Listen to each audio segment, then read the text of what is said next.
The ocean is an incredibly big place. There are so many mysteries hiding in its depths that we may never know all of them.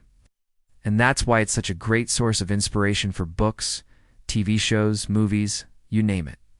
What makes this story more interesting is that it has some connection to the most powerful country in the world, and yet no one knows exactly what happened to it. So what happened to the submarine, and how did it vanish into thin air? This is the incredible story of the submarine that vanished. But sometimes reality is actually scarier than fiction. It was as if it had literally vanished into thin air.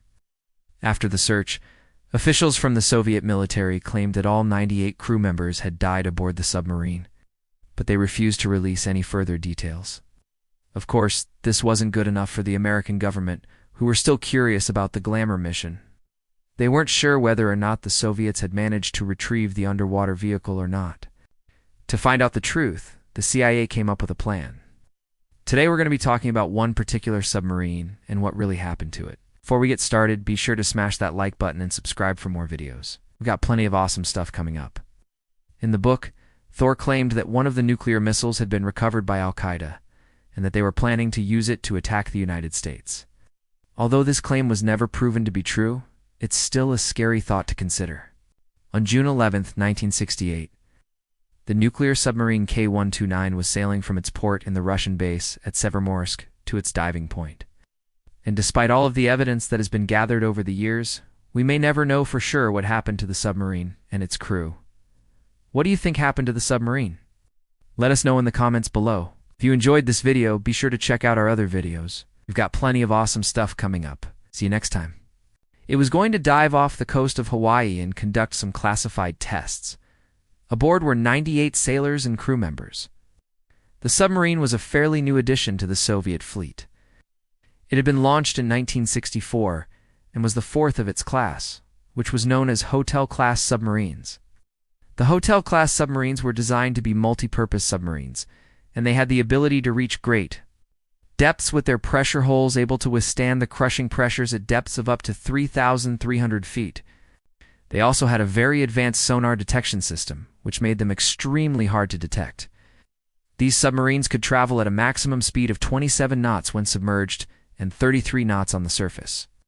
Its total length was 511 feet, and its beam width was 33 feet. The submarine was armed with 4 torpedo tubes and various other weapons.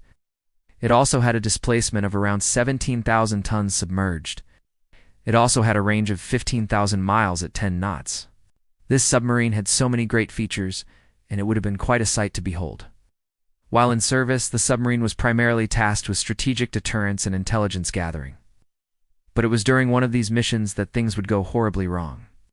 The mission that the submarine was undertaking was top secret, but that didn't stop the CIA from learning about it. They learned that the submarine was traveling to a remote location. That was roughly 1,200 miles northwest of Midway Atoll. The CIA called this mission Glomar. The exact nature of this mission is not known, but it had something to do with recovering a U.S. underwater vehicle that had been lost in the area years before. The Americans wanted to recover this vehicle before the Soviets did, and so they sent in the K-129 to search for it. Unfortunately for the crew, they were never meant to come back. As the submarine approached its diving point, it began to send out readings that indicated that there was some kind of malfunction in the submarine's hydrogen sulfide sensors. This led the captain of the submarine to decide that he should delay the dive and return to port. But before the submarine could make the turnaround, communications with the vessel were lost. At first, the crew assumed that this was just another case of the notoriously unreliable Soviet communications. But after several hours, it became clear that something was wrong. No one had heard from the submarine in over 24 hours.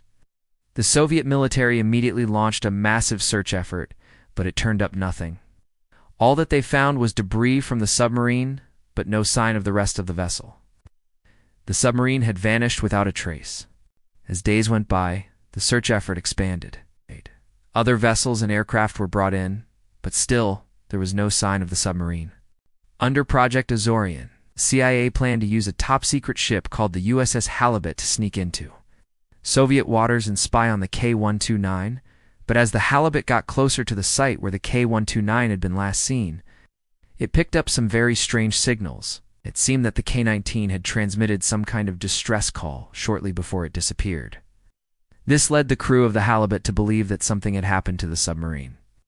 However, since they had been ordered to keep a low profile, they couldn't do anything about it. They were only there to gather intelligence on the Glomar mission. As the years went by, rumors began to spread about what had really happened to the K-129. Some people claimed that it had been sunk by a U.S. nuclear warhead. Others said that it had been destroyed by a Soviet anti-submarine rocket. But in reality, the truth was much more mundane. The real reason for the disappearance of the submarine was a simple mechanical failure. One of the valves in the submarine's hull had become stuck in the open position, which allowed water to flood into the submarine. This caused the submarine to sink, and all 98 crew members died. It wasn't until 1991 that the Soviets finally admitted that the submarine had been lost due to a mechanical error. By that time, the Cold War had already ended, and the Soviet Union had disintegrated. Now that the Americans knew the truth about the submarine, they began to plan a rescue mission. However, the Soviets refused to allow any foreign vessels into the area where the submarine had been lost. It wasn't until 1994 that the Russians finally agreed to let the Americans retrieve the wreckage of the submarine. The retrieval effort was a massive undertaking. A special ship called the pressurized Navy vessel Deep Rover was used to locate the wreckage. It took months to find the submarine, but eventually it was discovered at a depth of 2,230 feet. Using robotic vehicles, the Americans managed to recover some of the data and film equipment that had been on board the submarine. However, they were unable to recover the submarine itself because it was in such bad shape. The immense pressure at that depth had caused the hull of the submarine to collapse. What makes this story even stranger is that the submarine was found to be missing 2 of its nuclear-tipped ballistic missiles. It's not known what happened to these missiles, but they may have been recovered by the Soviets after the submarine sank. After the submarine was found, the U.S. government released a statement saying that the loss of the K-129 was a tragic reminder of the dangers of nuclear war. The statement also said that the United States was committed to working with the Russian Federation to ensure that the nuclear weapons on board the submarine were secure. Despite the assurances from the U.S. government, many people still worry about what would happen if one of the nuclear missiles that went missing was to fall into the wrong hands. In 2005, a book was written called The Devil's Triangle by author Brad Thor. The disappearance of the K-129 remains one of the biggest mysteries of the Cold War.